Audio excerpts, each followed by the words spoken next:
Anybody got a prescription, yeah, for this love pain? Anybody got a pill I could pop for this love pain? Anybody got a...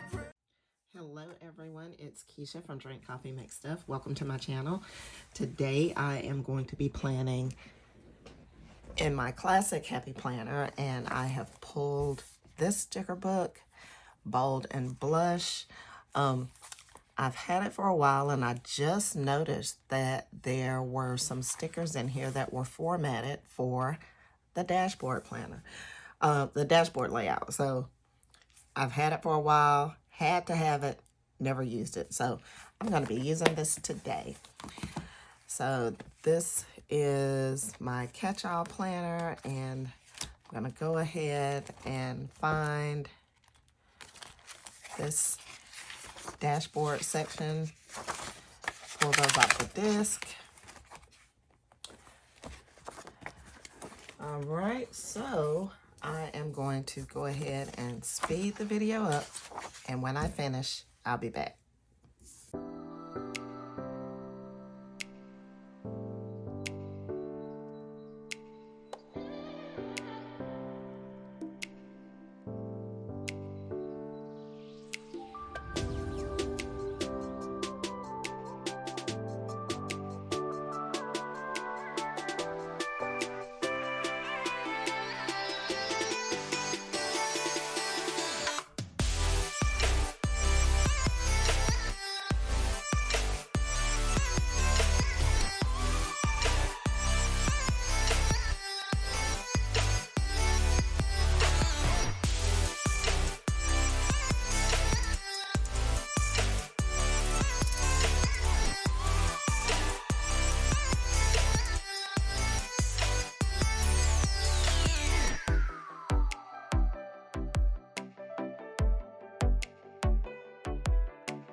All right, everyone, I think I am done. I really like this book. There's a lot of good stuff in here.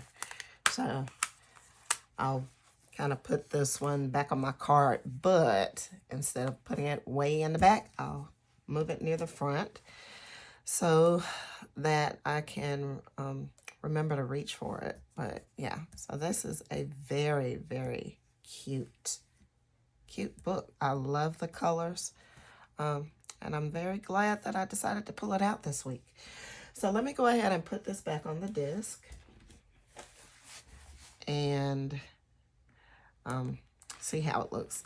Now, I do have this, I think this is in the Beauty and Florals line from the Happy Planner. But the only thing I really don't like about this planner are the purple disc. So kind of makes some spreads look wonky. It clashes. It looks like it clashes to me. So I don't know. But anyway, the spread turned out really cute. So what do you think? Do you tend to, tell me guys what you think. Do you tend to use neutral colored disc no matter what planner you have? Like I think I could probably change these to black, but then it would kind of throw off the look I have. But maybe I could use gold. I don't know. I might change it out. But anyway, so now I have to pull my BB pins for the week that I'll be using with this spread. And right off the top, I like that one. And maybe, oh, I know. I can use this one. This is Leo. It's one of the Zodiac pins, but this one is Ooh La La. It's from the latest BB kit, and I think that one is going to do just fine. Or maybe I'll just use one. Yeah. Let me know what you guys think. Should I do 2 to kind of bring out the orange, or just the black? I think I'm going to go with the black one until I hear from you guys, so we'll see. But that's going to be another addition to my BB pins for the week. And I'm loving how this spread came out. So guys, if you like this video, make sure you give me a thumbs up and leave me a comment down below. And if you want to see more videos, make sure you hit the subscribe button. And until next time, happy planning.